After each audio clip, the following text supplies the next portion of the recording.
12वी राज्यशास्त्र या विषयातील घटक, त्या घटकात साध्य करायच्या क्षमता याविषयी आपण माहिती पाहणार आहोत. विद्यार्थी मित्रांनो, हे आपलं पहिलं सेशन. तुमचं 12वीच्या या वर्गामध्ये खूप खूप अभिनंदन, हार्दिक स्वागत. तसा राज्यशास्त्र हा विषय 8व्या वर्गापासून आपण शिकतो आहोत. त्याची प्रायमरी माहिती, प्राथमिक माहिती तुम्हाला आहेच. 11वीच्या वर्गामध्ये सुद्धा ती तुम्ही बघितलीत. यावर्षी आपण 12वीच्या या वर्गामध्ये राज्यशास्त्र या विषयामध्ये तुम्हाला असलेला अभ्यासक्रम,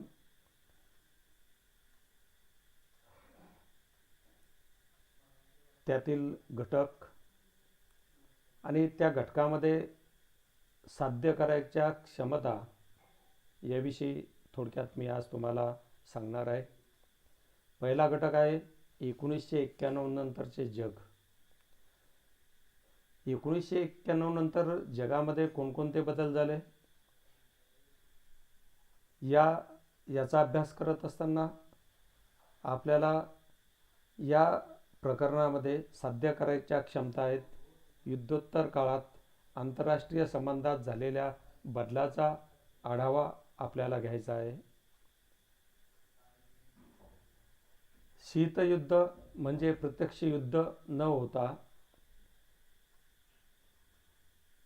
दोन राष्ट्रांमध्ये तणावपूर्ण संबंध असतात आणि कोणत्याही वेळेस युद्ध होऊ शकेल असं वाटणं.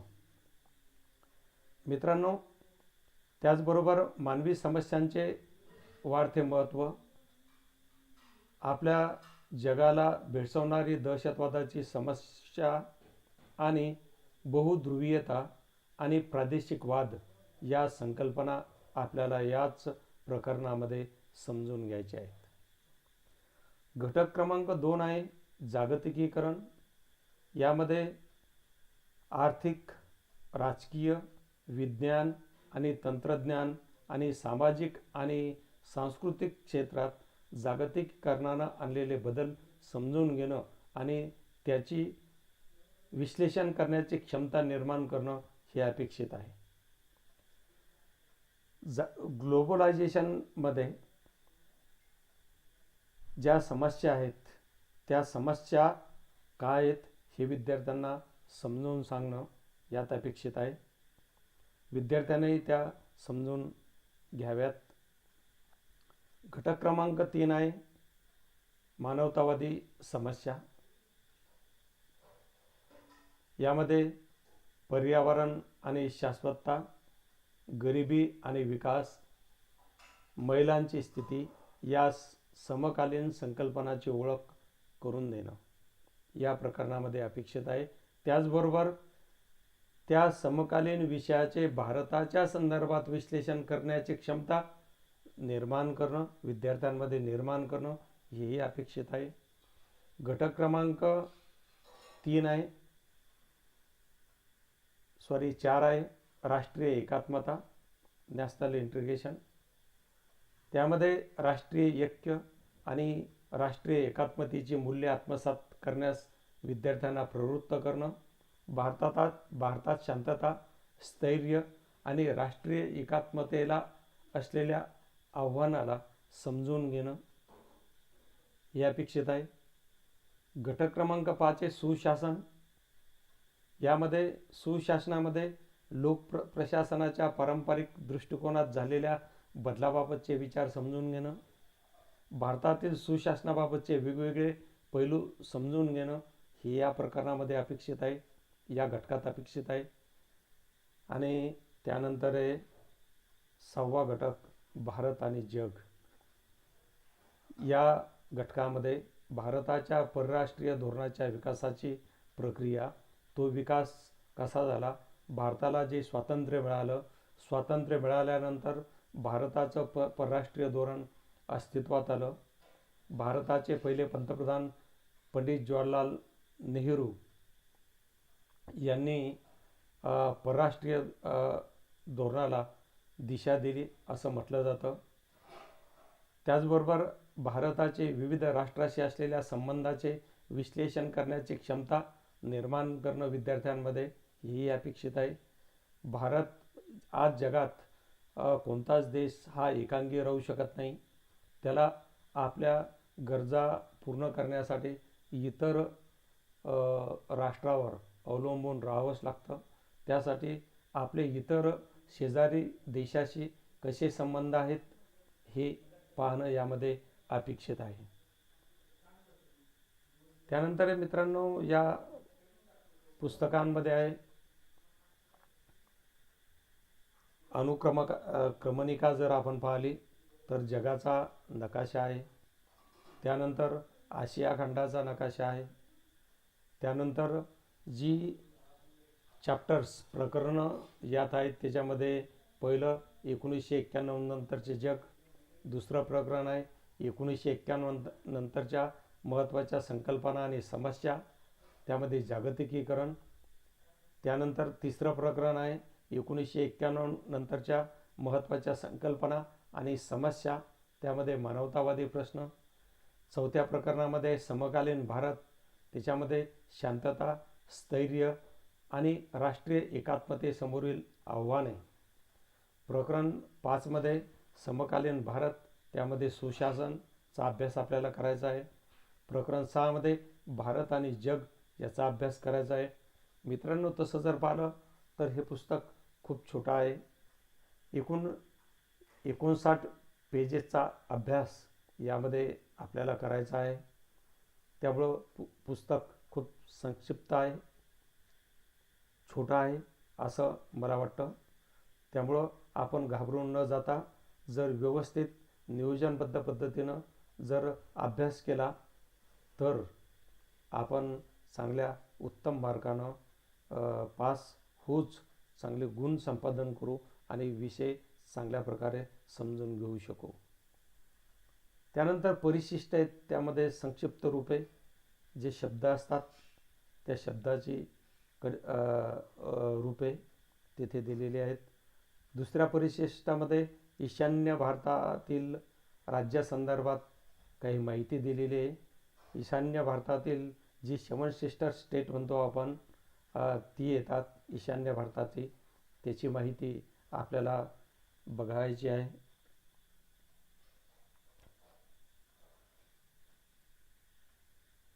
मित्रांनो, त्यानंतर या अभ्यासक्रमाला सुरुवात करण्यापूर्वी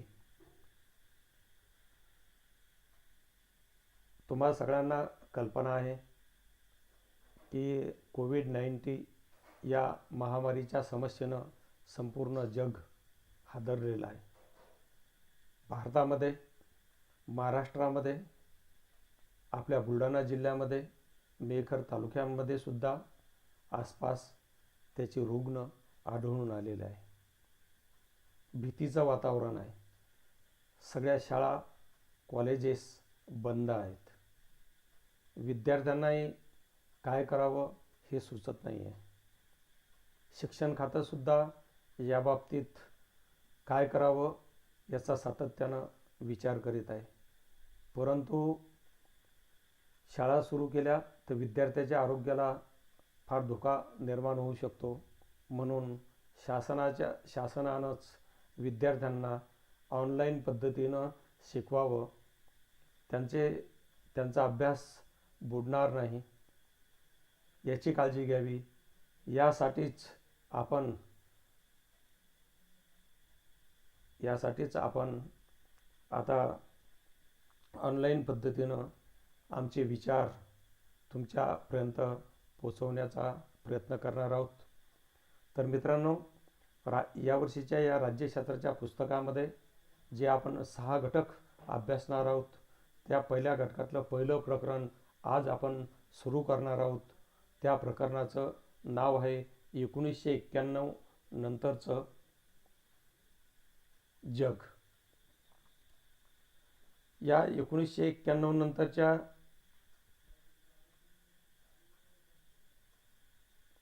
या जगामध्ये काय काय घडलंय ते आपण पाहणार आहोत. हे जे प्रकरण आहे मित्रांनो, 1991 नंतरचं जग. तर चला सुरुवात करूया. इयत्ता 11वीमध्ये आपण 1945 ते 1991 दरम्यानच्या आंतरराष्ट्रीय घडामोडीचा अभ्यास केला. या प्रकरणात आपण 1991 नंतरच्या कालखंडाचा अभ्यास करणार आहोत. मागच्या वर्षी लक्षात ठेवा, मागच्या वर्षी आपण 1945 ते 1991 या कालखंडाचा. यावर्षी 12वीमध्ये आपण 1991 नंतरच्या कालखंडाचा अभ्यास करणार आहोत. नोव्हेंबर 1989मध्ये बर्लिनची भिंत पडली आणि सोव्हिएत रशियाच्या विघटनाची सुरुवात होऊन अखेरीस शीतयुद्धाचा काल समाप्त झाला. आणि अशा प्रकारे अमेरिका आणि सोव्हिएत रशिया यांच्यामधील वर्चस्वाच्या लढाईवर आधारित पूर्व पश्चिम वादही यामुळे संपुष्टात आले. ते कशामुळे मित्रांनो संपुष्टात आले?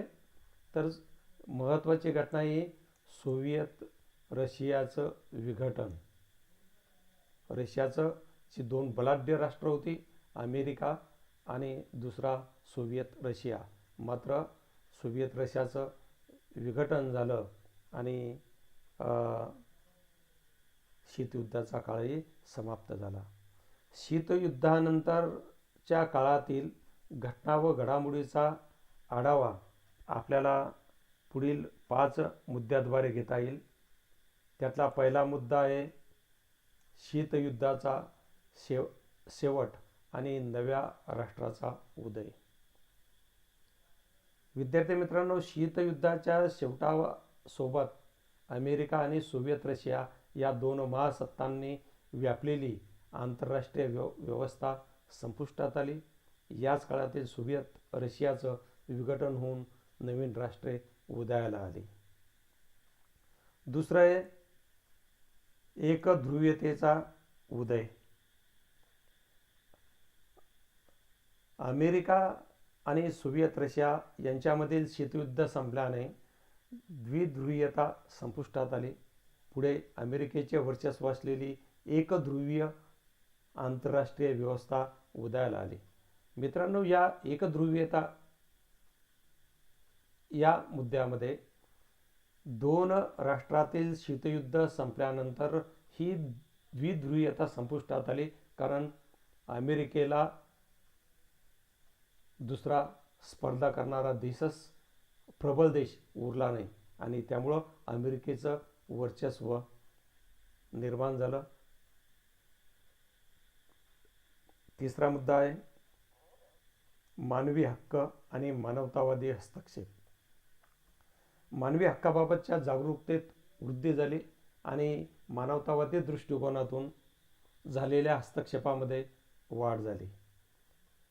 आणि चौथं कारण आहे ते म्हणजे दहशतवाद. 11 सप्टेंबर 2001ला अमेरिकेविरुद्ध झालेल्या हल्ल्यानंतर, ज्याला आपण 9/11चा हल्ला म्हणून ओळखतो, अमेरिकेचं वर्ल्ड ट्रेड सेंटरवर जो दहशतवादी हल्ला झाला, त्यानंतर दहशतवादाचं स्वरूप बदलून गेलं. आपण कल्पनाही केली नव्हती की अशा पद्धतीनं सुद्धा हल्ला होऊ शकतो. दहशतवाद्यांनी एका नव्या पद्धतीचा अवलंब या हल्ल्यामध्ये केलेला आपल्याला दिसून येतो आणि या हल्ल्यानं संपूर्ण जगासह अमेरिकासुद्धा हादरली होती. पाचवा आहे बहुध्रुवीयता आणि प्रादेशिक वाद. या काळात मुख्यतः चीन आणि भारत या राष्ट्राचा प्रभाव वाढला. इंडो पॅसिफिक प्रदेशाचे प्रस्थ वाढले आणि व्लादिमीर पुतिन यांच्या अध्यक्षतेखाली रशियाचा उदय झाला. या घडामोडीबरोबरच प्रादेशिकवादाचा विकास झाला, ज्यामुळे बहुध्रुवीय जागतिक व्यवस्था अस्तित्वात आली. प्रदेश आणि प्रादेशिक संस्थांचे महत्त्व दिवसेंदिवस वाढत गेले. मित्रांनो, तुम्हाला हे माहीत आहे का की महासत्तेला आंतरराष्ट्रीय राजकारणामध्ये महत्त्वाचं स्थान असतं. महासत्ताकडे जागतिक घडामोडीवर प्रभाव टाकून आपले हित साधण्याची क्षमता असते. दुसऱ्या महायुद्धानंतर शीतयुद्धाच्या काळात अमेरिका आणि सोव्हिएत रशिया या दोन महासत्ता एकमेकासमोर उभ्या ठाकल्या आणि आपण आज पाहतोच जी एकमेव महासत्ता राहिलेली आहे ती अमेरिका, ती आपलं जागतिक राजकारणात आपलं स्थान कसं निर्माण करते, जागतिक राजकारणावर आपला प्रभाव कसा टाकते, हे आपण आज सध्या पाहतो आहोत.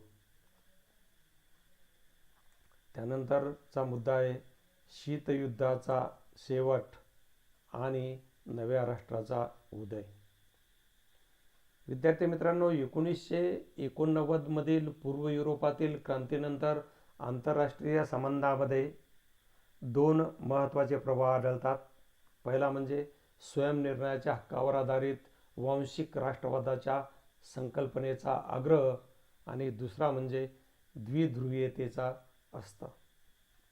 अमेरिका आणि सोव्हिएत रशिया दोन महासत्ता अस्तित्वात असल्यामुळे द्विध्रुवीयता अबाधित होती आणि सत्तेच्या या दोन केंद्रामध्ये जग विभाजित झालं होतं.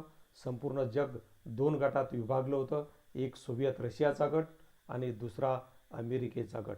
मात्र सोव्हिएत रशियाच्या विघटनामुळे एक महासत्ता लोप पावली आणि जगात द्विध्रुवीयता नष्ट झाली. पूर्व युरोपियन राज्यामधील क्रांती ही तेथील मध्यम वर्गाच्या वाढत्या अपेक्षामधून निर्माण झाली होती. आर्थिक स्वातंत्र्य आणि आर्थिक स्थैर्य मिळावं अशी त्यांची इच्छा होती. म्हणूनच सोव्हिएत प्रणित साम्यवादी शासनाविरुद्ध त्यांनी उठाव केला. तेथे स्वतंत्र लोकशाही राज्य उदयाला आले. सोव्हिएत रशियाच्या अंतर्गत आणि आर्थिक स्वातंत्र्य मिळवण्यासाठी देखील चळवळी उदयाला आल्या आणि त्यामुळे वेगवेगळ्या राज्यांनी अधिक स्वायत्तेसाठी आग्रह धरून कालांतराने स्वातंत्र्याची मागणी केली आणि या दरम्यान विविध प्रदेशातील लोकसमूहाच्या वांशिक अस्मिता प्रबळ होऊ लागल्या होत्या. यामुळे वांशिक अस्मितेवर आधारित स्वतंत्र राष्ट्र निर्मितीच्या मागण्या होऊ लागल्या. त्याची काही उदाहरणं जर आपल्याला पाहायची असेल तर त्यामध्ये युरोपमध्ये नवीन राष्ट्रे खालीलप्रमाणे निर्माण झाली. त्यामध्ये चेकोस्लोव्हेकियाचे चेक गणराज्य आणि स्लाव गणराज्य. आता हा जो चेक गणराज्य आहे आणि स्लाव गणराज्य या दोन राष्ट्रामध्ये विभाजन झालं. त्यामध्ये युगोस्लावियाचे विघटन होऊन Croatia, Slovenia, Serbia, Bosnia, Herzegovina, उत्तर मेसिडोनिया, मॉन्टेनिग्रो ही राष्ट्रे उदयाला आली. हे लक्षात ठेवा की युरोपमध्ये जी नवीन राष्ट्र निर्माण झाली त्यामध्ये चेकचं गणराज्य आणि स्लाव गणराज्य या दोन राष्ट्रांमध्ये विभाजन झालं. युगोस्लावियाचे विघटन होऊन ही Croatia, Slovenia, Serbia, Bosnia, Herzegovina, उत्तर मेसिडोनिया, मॉन्टेनेग्रो ही नवीन राष्ट्रे उदयाला आली जगाच्या नकाशावर. आपण जर हा युरोपचा नकाशा पाहिला तर तुमच्या लक्षात येईल की ही जी राष्ट्र आहेत ही नवीन निर्माण झालेली राष्ट्र आणि युरोप खंडातीलच झेक चेक गणराज्य, स्लाव गणराज्य, युगोस्लाविया. जर नकाशात आपण जर पाहिलं तर ही जी चेक प्रजासत्ताक आहे ते तुम्हाला इथे पाहायला मिळतं. एकीकडून जर्मनी आहे, दुसरीकडून पोलंड आहे, इकडून ऑस्ट्रेलिया आहे, इकडून झेकोस्लाविया आहे, हंगेरी आहे. ही राष्ट्र त्या ठिकाणी उदयाला आले. सोव्हिएत रशियाच्या विघटनातून काही नवी राष्ट्रे अस्तित्वात आली. त्यामध्ये Armenia, Moldova, Estonia, Latvia, Lithuania, Georgia, Azerbaijan, Tajikistan, Kyrgyzstan, Belarus. मित्रांनो, हे जे बेलारूस आहे, बेलारूस सोव्हिएत रशियाच्या विघटनातून जे राष्ट्र निर्माण झालं होतं ते बेलारूस. या बेलारूसमध्ये आत्ता स्फोटकाचा स्फोट होऊन तेथे फार मोठी मनुष्यहानी झाली. हे तुम्ही टी व्हीवरती न्यूजपेपरच्या माध्यमातून पाहिलं असेल, वाचलं असेल.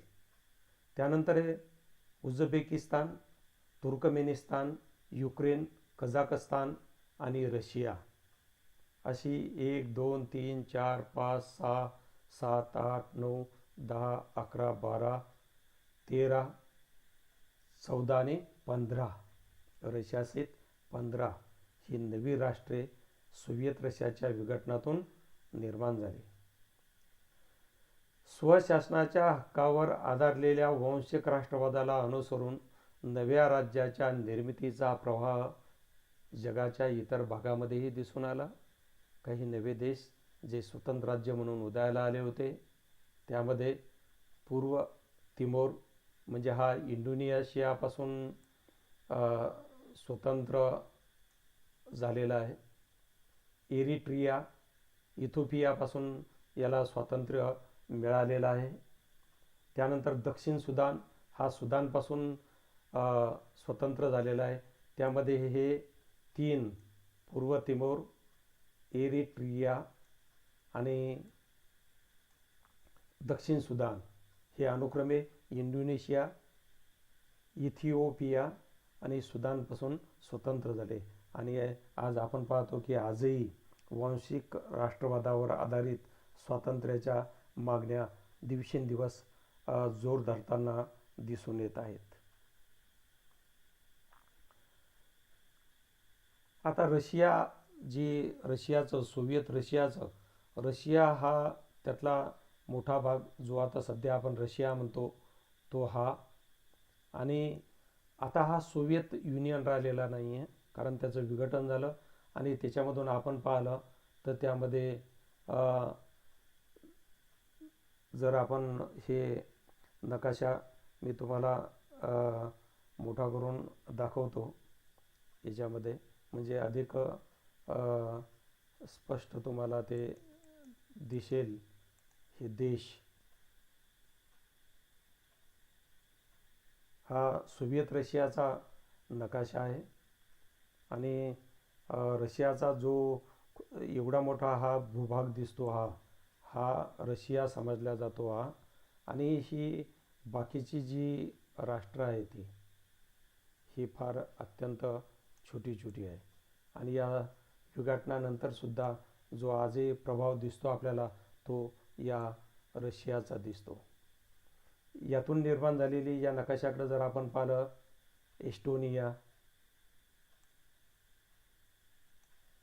त्यानंतर लाटव्हिया, Lithuania,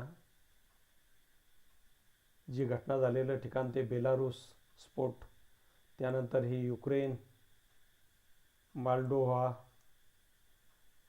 Georgia, Armenia, Azerbaijan, Turkmenistan, त्यानंतर उझबेकिस्तान, किर्गिस्तान, ताजिकिस्तान असे हे देश आहेत. आणि हा युनियन असताना, सोव्हिएत युनियन असताना हे संपूर्ण देश जे आहेत हे या सोव्हिएत युनियनमध्ये होते. USSR, United state of Soviet Russia पूर्वी म्हणत होतो. आता तो सोव्हिएत नाही राहिलेला, त्यातून हे देश निर्माण झालेले आहेत.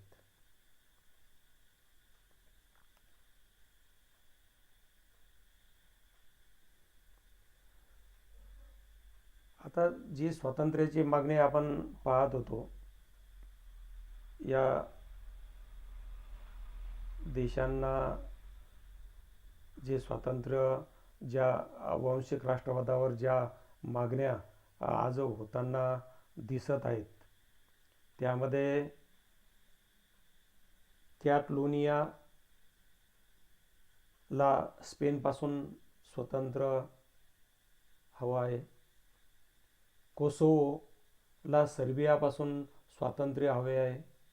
युरोपातील काही देशांनी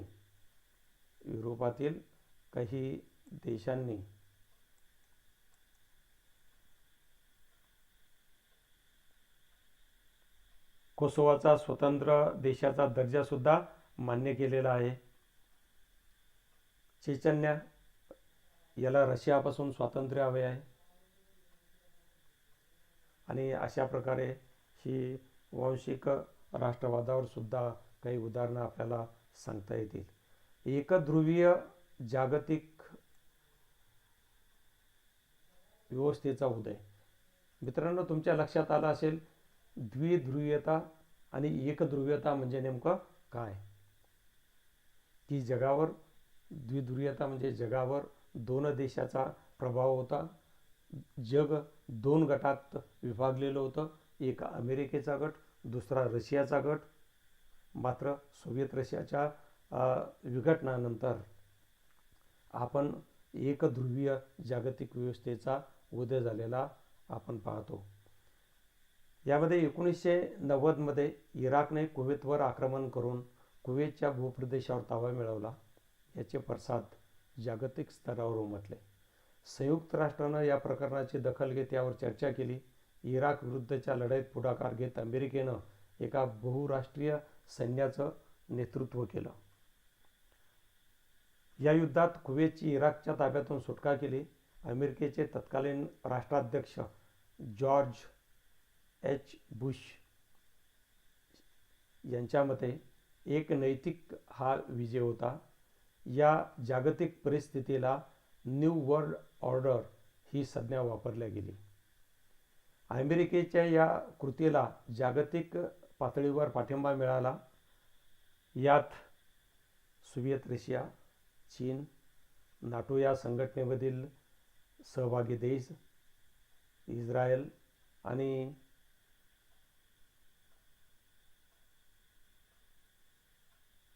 सौदी अरेबियाचा देखील समावेश होता. अंतर्गत समस्यांनी ग्रासलेल्या सोव्हिएत रशियाचे 1991मध्ये विघटन झालं. अमेरिकेसमोर फारसे वैचारिक आव्हान उरले नव्हते. कालांतरानं नवीन जागतिक व्यवस्था या संज्ञेचा अर्थ राष्ट्रीय सुरक्षेशी जोडून जागतिक पातळीवर अमेरिकेत वर्चस्वाला आणि नेतृत्वाला सर्व मान्यता आहे असा घेण्यात आला. म्हणजे अमेरिकेला स्पर्धा करणारा कोणताही दुसरा देश या जगामध्ये उरला नव्हता असा त्याचा अर्थ. एकध्रुवीय जागतिक व्यवस्थेची ही पहिलीच अभिव्यक्ती होती. आतापर्यंत असं कधी घडलं नव्हतं. या नकाशात आपण जर पाहिलं तर जो इराण आहे, हा इराण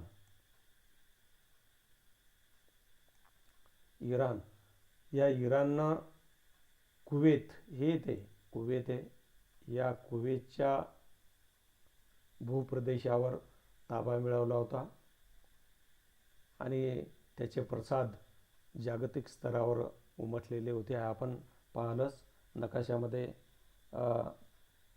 हे इराण आणि कुवेत अगदी शेजारी शेजारी आहे आणि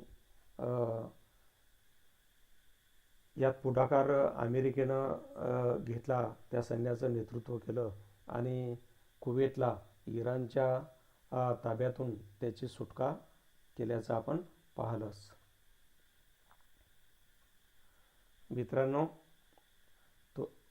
याच्यामध्ये या पुस्तकात तुमच्या हिरव्या रंगाच्या चौकटीमध्ये काही माहिती दिलेली आहे या अशा प्रकारची आणि त्यामध्ये लिहिलेलं आहे, माहीत आहे का तुम्हाला.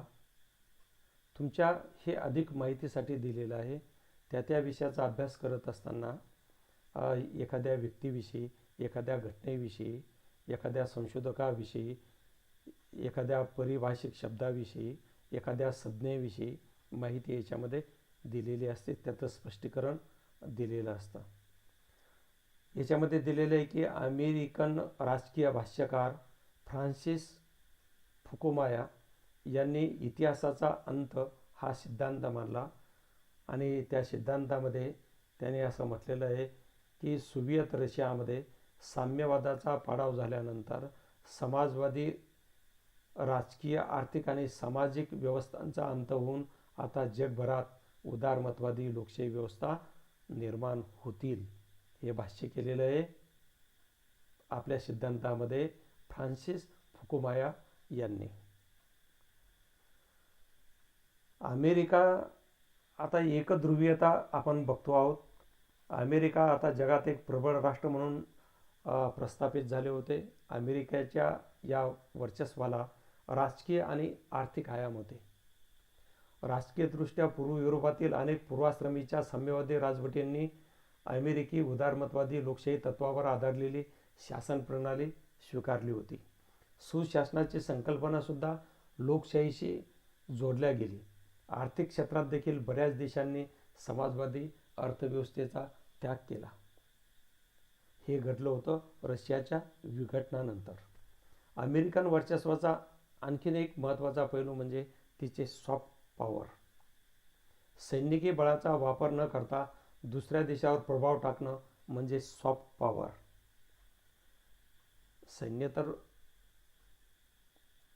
सैन्यबळाचा तर वापर करायचा नाही, परंतु आपलं ध्येय मात्र साध्य करायचं. सैनिकी बळाचा वापर न करता दुसऱ्या देशावर प्रभाव टाकणे म्हणजे सॉफ्ट पॉवर आणि हा प्रभाव पाडण्यासाठी आर्थिक, सामाजिक, सांस्कृतिक आणि इतर साधनाचा वापर केला जातो. आता मित्रांनो, एक उदारमतवादी लोकशाहीचा उल्लेख येऊन गेला, तर उदारमतवादी लोकशाही म्हणजे काय. उदारमतवादी लोकशाही हा प्रातिनिधिक लोकशाहीचा एक प्रकार आहे. जागतिक स्तरावर आज उदारमतवादी लोकशाही ही व्यवस्था ही एक प्रबळ राजकीय विचारधारा आहे. यात वैयक्तिक स्वातंत्र्याला महत्त्वाचे स्थान आहे. उदारमतवादी लोकशाहीची ठळक वैशिष्ट्ये आहेत. ती म्हणजे सार्वत्रिक मताधिकार, स्वतंत्र आणि न्याय निवडणुका, निष्पक्ष वातावरणात पार पाडणाऱ्या निवडणुका, स्पर्धात्मक पक्षीय राजकारण आणि कायद्याचं राज्य. ही त्याची वैशिष्ट्ये आहेत उदारमतवादीची लोकशाहीची. मित्रांनो, तुम्हाला हे माहीत आहे का की अमेरिकन समाजशास्त्रज्ञ जोसेफ नाय यांनी सत्तेचं विभाजन 2 प्रकारात केले आहे, हार्ड पॉवर आणि सॉफ्ट पॉवर. हार्ड पॉवर म्हणजे अशी क्षमता जी दुसऱ्यांना त्यांच्या प्राधान्यक्रमाच्या आणि इच्छेच्या विरुद्ध वागण्यास भाग पाडते. यामध्ये कशाचा समावेश होतो. यामध्ये धमकी आणि प्रलोभने दाखवून दुसऱ्यावर सक्ती करणं. याविरुद्ध सॉफ्ट पॉवर म्हणजे अशी क्षमता ज्यामुळे तुम्हाला हवे तेच दुसऱ्यांना हवेशी वाटेल. परत पहा, अशी क्षमता, सॉफ्ट पॉवर म्हणजे अशी क्षमता ज्यामुळे तुम्हाला हवे तेच दुसऱ्यांना हवेशी वाटेल. अधिक स्पष्ट करायचे असल्यास सक्तीपेक्षा आकर्षण निर्माण करून स्वतःची ध्येय साध्य करण्याची क्षमता म्हणजे सॉफ्ट पॉवर होय. मित्रांनो, हार्ड पॉवर आणि सॉफ्ट पॉवर याचं विभाजन अमेरिकन समाजशास्त्रज्ञ जोसेफ नाय यांनी अतिशय स्पष्ट केलेलं आहे. आता हार्ड पॉवर आणि सॉफ्ट पॉवर. अमेरिका हा एक असा देश आहे की या देशानं काही सॉफ्ट पॉवरचा वापर करून आपली ध्येय साध्य केलेली दिसून येतात. त्यामध्ये पहिलं, शैक्षणिक देवाणघेवाण कार्यक्रम. अमेरिका हा देश विद्यार्थ्यांसाठी अतिशय अनुकूल आहे. गेल्या काही वर्षामध्ये अमेरिकेत शिकणाऱ्या आंतरराष्ट्रीय विद्यार्थ्यांचा आकडा भरपूर वाढला आहे. त्यामुळं आपल्या देशाकडं शिक्षणाच्या माध्यमातून इतर देशाच्या विद्यार्थ्यांना आकर्षित करणं, आंतरजालाद्वारे लोकशाही आणि अभिव्यक्ती स्वातंत्र्याचा प्रसार ही सुद्धा अमेरिकेच्या सॉफ्ट पॉवरचाच भाग आहे. त्यानंतर फूड चेन्स. अमेरिकन फूड चेन्सला जागतिक ओळख लाभलेली आहे. त्यामध्ये नाव घेता येईल आपल्याला McDonald, Subway, Pizza Hut, burger king इत्यादीची ही उदाहरणं सांगता येतील. मित्रांनो, आज आपण अगदी या अभ्यासक्रमाची थोडी ओळख यापासून आज आपण सुरुवात केली. म्हणजे यातील घटक आणि त्या घटकामध्ये विद्यार्थ्यांना साध्य करायची क्षमता, त्याचबरोबर अनुक्रमणिका आपण पाहिली. त्यात किती प्रकरणं आहेत आणि कोणकोणती प्रकरणं आहेत. आपण पाहिलं की हे एकूण पुस्तक 59 मार्काचं आहे. त्यानंतर जगाचा नकाशा, आशिया खंडाचा नकाशा आणि त्यानंतर आपण 1991 नंतरचं जग हे प्रकरण पाहिलं. त्यातला काही भाग पाहिला. मला असं वाटतं की आज आपण जे शिकलो आहोत त्यामध्ये जर काही अडचणी असतील तुम्हाला, तर तुम्ही त्या व्हॉट्सॲपच्या माध्यमातून माझ्यापर्यंत पोहोचू शकता. त्याचं निराकरण केलं जाईल. आणि काही अडचणी असल्या तर त्या नियमित कळवत जा. आज इथेच थांबतो. धन्यवाद.